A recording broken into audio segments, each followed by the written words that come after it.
আমি কালকে একটি ভিডিওতে বলেছিলাম কাশ্মীরের এই টোটাল এপিসোডের পর ভারতের জিওপলিটিক্যাল স্ট্যান্ড কিন্তু অনেকটা বদলাবে। আপনারা দেখেছেন ইতিমধ্যেই ভারতবর্ষ ডোনাল্ড ট্রাম্পের আমেরিকার বিপক্ষে WTO-তে গেছে, অর্থাৎ ওয়ার্ল্ড ট্রেড অর্গানাইজেশনে গেছে, এবং পাল্টা ট্যারিফ লাগানোর কথা ভারতবর্ষের পক্ষ থেকে দাবি করা হয়েছে। পরিষ্কার বোঝা যাচ্ছে এই পাকিস্তান এবং ভারতের এই টোটাল এপিসোডে ডোনাল্ড ট্রাম্পের সম্পূর্ণ ভূমিকায় কিন্তু ক্ষুব্ধ ভারত। তবে এবার ভারত চায়নার বিপক্ষে পদক্ষেপ নিতে শুরু করলো এবং চায়নার বিপক্ষে অফিসিয়াল বিবৃতি দিয়ে একাধিক তথ্য জানানো হলো, যা নিঃসন্দেহে প্রমাণ করে ভারতবর্ষের জিওপলিটিক্যাল পলিসি 100% বদলাতে শুরু করেছে এবং এই পরিবর্তনটা অত্যন্ত দ্রুত গতিতে হচ্ছে। আপনি জানেন কালকে ডোনাল্ড ট্রাম্পের আমেরিকার পর চায়নাকে নিয়ে কিন্তু একাধিক ভিডিও আমি বানিয়েছি। সেখানে আমি বলেছিলাম এই চীনকে নিয়ে জাতিসংঘে কিন্তু ডক্টর জয়শঙ্কর অন্য এক পরিকল্পনা করছে। জাতিসংঘে ভারতবর্ষ গেছিল TRF কে নিষিদ্ধ করার জন্য, এবং এই জাতিসংঘের যে পার্টিকুলার দপ্তর আছে সেখানে গিয়ে তারা TRF অর্থাৎ দ্য রেজিস্ট্যান্স ফোর্সকে সম্পূর্ণভাবে আন্তর্জাতিকভাবে নিষিদ্ধ করার কথা কিন্তু ভারত তুলবে, এবং তখন যদি চায়না বিরোধিতা করে তাহলে ভারতবর্ষের পাল্টা প্ল্যানও কিন্তু রেডি। সে বিষয়ে আমি সম্পূর্ণ ভিডিও একটু বানিয়েছি, আপনারা কালকে আমাদের চ্যানেলে গিয়ে দেখতে পারেন। তবে আজকে যা হলো আমার মনে হয় সাম্প্রতিক সময় চায়নার সঙ্গে সব থেকে বড় সংঘাত।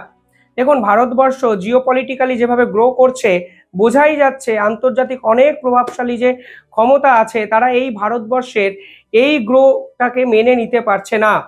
আপনি যদি জিডিপি ওরিয়েন্টেড জায়গা বলেন, আপনি যদি সামরিক শক্তি বলেন, এবং এমনকি প্রত্যেকটা অর্গানাইজেশন যদি বলেন, ব্রিক্স যদি বলেন, G7 বলেন, প্রত্যেকটি অর্গানাইজেশনে ভারত এখন এক উল্লেখযোগ্য নাম, এবং সেই উল্লেখযোগ্য নাম অনেকেই হয়তো এই পুরো বিষয়টা মেনে নিতে পারছে না। এদের কাজকর্মে স্পষ্ট। কালকে চায়নার পক্ষ থেকে এক অদ্ভুত পদক্ষেপ নেওয়া হয়েছে। তারা তাদের ম্যাপ প্রকাশ করেছে এবং ম্যাপে ভারতের অরুণাচল প্রদেশে 30টা জায়গাকে তারা রিলোকেট করেছে, এবং এই 30টা জায়গার জন্য আলাদা নামকরণ কালকে চাইনিজ সরকারের পক্ষ থেকে করা হয়েছে। যে অরুণাচল প্রদেশ ভারতের জায়গা, যে অরুণাচল প্রদেশ ভারতের অখণ্ডতা অখণ্ড একটা অংশ, ঠিক সেই অরুণাচল প্রদেশের নতুন করে নামকরণ করা এবং এই ম্যাপ প্রকাশ করে দেওয়া তা কিন্তু ভারতকে নিঃসন্দেহে চমকে দিয়েছে। কালকে ভারতের পক্ষ থেকে পরিষ্কারভাবে পাল্টা একটা বিবৃতি দেওয়া হয়েছে, যেখানে বলা হয়েছে কোনো ধরনের ক্রিয়েটিভ নামকে অ্যালাউ করা হবে না, রিয়েলিটিতে ফিরতে হবে, বাস্তবের দুনিয়াতে ফিরতে হবে। সেই বাস্তব বলছে অরুণাচল প্রদেশ ভারতের অংশ, অর্থাৎ চায়নার সঙ্গে নতুন সংঘাতে জড়ালো ভারত। সেই সংঘাতের আজ আন্তর্জাতিক স্তরও কিন্তু পেতে শুরু করেছে। কালকে ভারতের পক্ষ থেকে অফিসিয়ালি কি জানানো হয়েছে আমি একটু আপনাদের বিবৃতিটা দেখাতে চাই। সেখানে বলা হয়েছে, we have noticed that China has persisted with its vein, বলছে যে চায়না যেটা করার চেষ্টা করেছে তা সম্পূর্ণভাবে ব্যর্থ একটা প্রয়াস। Attempts to the name place in the Indian state of Arunachal Pradesh, অর্থাৎ ভারতের অরুণাচল প্রদেশে একাধিক জায়গায় নামকরণ করতে শুরু করেছে চায়না। একদম ভারতের অফিসিয়াল স্টেটমেন্ট আমি আপনাদের দেখাচ্ছি। সেখানে বলা হয়েছে, consistence with our principled position we reject such attempts categorically, আমরা এই ধরনের অ্যাটেম্পটকে সম্পূর্ণভাবে নস্যাৎ করছি, পাল্টা দিচ্ছি, চ্যালেঞ্জ করছি। এই ধরনের বিষয়কে আমরা এন্টারটেন করছি না। Creative naming will not alter, পরিষ্কার বলছে যে কিসের জন্য আপনারা একটা ক্রিয়েটিভলি একটা নাম দিয়ে দিলেন, কিসের জন্য আপনারা মনে করছেন এটা চায়নার একটা অংশ। আপনারা 30টা থেকে 35টা লোকেশনকে আইডেন্টিফাই করলেন এবং কালকে বলে দিলেন ওটা আমাদের অংশ, আজকে থেকে এর নাম ওই। ফলে এই ধরনের জিনিস কালকে ভারতের পক্ষ থেকে অফিসিয়ালি উড়িয়ে দেওয়া হয়েছে, এবং নতুন একটা সমস্যা কিন্তু বর্তমান সময়ে ভারতের জিওপলিটিক্যাল সারফেসে আসতে চলেছে, এ কিন্তু বোঝাই যায়। পরবর্তীকালে সেটা বলা হয়েছে, the reality that Arunachal Pradesh was, Arunachal Pradesh is and will always remain an integral part of India, অর্থাৎ ভারতবর্ষের অখণ্ডতা, ভারতবর্ষের অখণ্ড অংশ, ভারতবর্ষের অরুণাচল প্রদেশ ছিল, আছে এবং থাকবে। বার্তাটা স্পষ্ট। দেখুন চীন যেভাবে পাকিস্তানকে পিছন থেকে মদত করেছে তা নিঃসন্দেহে ভারতকে নতুন করে ডিপ্লোম্যাটিক পলিসি তৈরি করতে ভাবাবে। এই চীন যে প্রয়োজনে ভারতকে ছুরিও মারতে পারে তা অন্তত আজকে পরিষ্কার। অথচ দেখুন ঠিক 1 মাস আগে যখন ডোনাল্ড ট্রাম্প এই চায়নার উপরে 245% ট্যারিফ লাগিয়ে দিয়েছিল, তখন চায়নার পক্ষ থেকে বিবৃতিগুলো কি এসেছিল। তারা প্রথম বলেছিলেন এটাই সেরা সময় যখন ড্রাগন এবং এলিফ্যান্টকে একসঙ্গে কাজ করতে হবে, অর্থাৎ বিশ্বের অন্যতম দুই প্রভাবশালী দেশকে একসঙ্গে কাজ করতে হবে, কারণ ডোনাল্ড ট্রাম্প এই চায়নার উপর 245% ট্যারিফ লাগিয়ে দিয়েছে। যদিও ভারতবর্ষ সে সময় চায়নার পাতা ফাঁদে কিন্তু পা দেয়নি। ভারতবর্ষের পক্ষ থেকে কমার্স মিনিস্টার পীযূষ গোয়েল পরিষ্কার বলেছিলেন আমরা চায়নার জন্য কোনো পলিসি চেঞ্জ করব না, এমনকি এফডিআই পলিসি যা ভারতবর্ষের আছে বিদেশি ইনভেস্টমেন্ট স্টার্টআপে আসা, সেই পলিসিও কিন্তু আমরা এই মুহূর্তে বদলাবো না। অর্থাৎ চীনকে নিয়ে ভারতবর্ষ প্রথম থেকে যে অবস্থানে ছিল সেই অবস্থানই আছে, প্রয়োজনে অবস্থানটা আরো কঠিন এবং কড়া হচ্ছে। চীন পাল্টা কি করছে একটু বোঝার চেষ্টা করুন। আরো একটা প্রসঙ্গত একটা কথা বলে দিই, কালকে ভারতের পক্ষ থেকে যে অফিসিয়াল স্টেটমেন্ট এসছে সেখানে পরিষ্কারভাবে প্রথমবারের জন্য বলা হয়েছে চায়না হলো পাকিস্তানের অস্ত্র সাপ্লায়ার এবং চাইনিজ একাধিক অস্ত্র পাকিস্তান কিন্তু ভারতের বিপক্ষে ব্যবহার করেছে।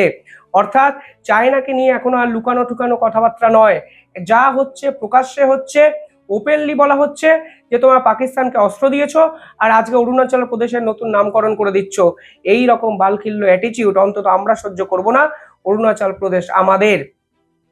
এবার চায়না কি করছে, চায়না এবার বাংলাদেশের কাছে গেছে, চায়না এবার পাকিস্তানের কাছে গেছে।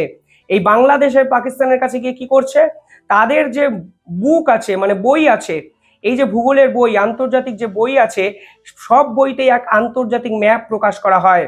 চায়না এবার এই মোহাম্মদ ইউনূস সরকার কিংবা পাকিস্তান সরকারকে ফোর্সড করছে যে এই আন্তর্জাতিক ম্যাপে যেন অরুণাচল প্রদেশকে তারা চায়নার অংশ হিসাবে দেখায়। অর্থাৎ চায়নার ম্যাপকে তারা মানতে হবে, মানতে বাধ্য। এই রকম একটা প্রেশার ক্রিয়েট কিন্তু মোহাম্মদ ইউনূসের বাংলাদেশের উপর এবার চায়না করতে শুরু করেছে। এইটা চায়নার কিন্তু অনেক পুরনো একটা খেলা। তারা কিন্তু বাংলাদেশের উপর এর আগেও কিন্তু এই রকম প্রভাব দেখানোর চেষ্টা করেছে, কিন্তু তখন কিন্তু বাংলাদেশের মসনদে বসেছিলেন শেখ হাসিনা। শেখ হাসিনা কিন্তু চায়নার এই রকম আবেদন সম্পূর্ণ রিজেক্ট করে দেন। কিন্তু শেখ হাসিনা যখন রিজেক্ট করে দেয় তখন কিন্তু চায়না একাধিক স্টেটমেন্ট দিলেও বাংলাদেশের বিপক্ষে কোনো পদক্ষেপ নিতে পারেনি, কারণ সেই সময় বাংলাদেশের সঙ্গে ভারত ছিল। কিন্তু মোহাম্মদ ইউনূস এতটাই মৌলবাদী এক শাসক, সন্ত্রাসবাদের প্রশ্রয়দাতা এবং চায়নার ফাঁদে দেশকে এমনভাবে ফেলে দিয়েছেন যে মোহাম্মদ ইউনূস তার টেক্সট বই থেকে অরুণাচল প্রদেশের যে ম্যাপ প্রকাশ করবেন সেই ম্যাপকে কাদের দেখাবেন সেটাই এখন একটা বড় প্রশ্ন। অর্থাৎ আন্তর্জাতিক স্তরে কিন্তু চাপ তৈরি করার চেষ্টা চীন করছে এবং ভবিষ্যতেও এই অরুণাচল প্রদেশ কিন্তু এক বড় সড়ো সংঘাতের পথ ভারত এবং চীনের মধ্যে খুলে দেবে, তা কিন্তু পরিষ্কারভাবে বোঝা যাচ্ছে। কালকে ভারতের পক্ষ থেকে আরো এক গুরুত্বপূর্ণ পদক্ষেপ নেওয়া হয়েছে। কি নেওয়া হয়েছে, চাইনিজ যে নিউজ চ্যানেল, চাইনিজের নিউজ পোর্টাল গ্লোবাল টাইমস, এই গ্লোবাল টাইমসকে কিন্তু ভারতবর্ষ কালকে বয়কট করে দিয়েছে এক্স থেকে। অর্থাৎ এক্স অ্যাকাউন্টে গ্লোবাল টাইমস কার দেখা যাবে না। এই গ্লোবাল টাইমসের ফান্ডিং কিন্তু চাইনিজ সরকারের যে পার্টি সেই পার্টি কিন্তু করে, যারা এই অপারেশন সিন্দুর নিয়ে একাধিক নেগেটিভ খবর প্রকাশ করেছে এবং পাকিস্তানের যে প্রচার সেই প্রচার কিন্তু পাকিস্তানের হয়ে এই গ্লোবাল টাইমস আন্তর্জাতিক স্তরে করেছে। ফলে চায়নাকে নিয়ে ভারতবর্ষ নতুন করে ভাবছে, নতুন করে পাল্টা অ্যাটাকিং জিওপলিটিক্যাল পলিসি নির্ধারণ করছে এবং সব মিলিয়ে অরুণাচল প্রদেশকে কেন্দ্র করে আন্তর্জাতিক স্তরে ভারত এবং চীনের নতুন সংঘাত আদতে কিন্তু আমাদের সামনে ফের একবার অনেক কিছু প্রশ্নচিহ্ন তুলে দেয়, যে প্রশ্নচিহ্নর উত্তর আগামী কিছু দিনের মধ্যেই হয়তো আমরা পাওয়ার চেষ্টা করব। চাইনিজ সরকার নিঃসন্দেহে স্টেটমেন্ট দেবে। নতুন কোনো ভিডিও আপডেট এলে আমি আপনাদেরকে জানাবো। দেখতে থাকুন দ্য ইন্ডিপেন্ডেন্ট বেঙ্গল, আর চ্যানেলটিকে ভালো লাগলে একটু সাবস্ক্রাইব করে দেবেন। ধন্যবাদ।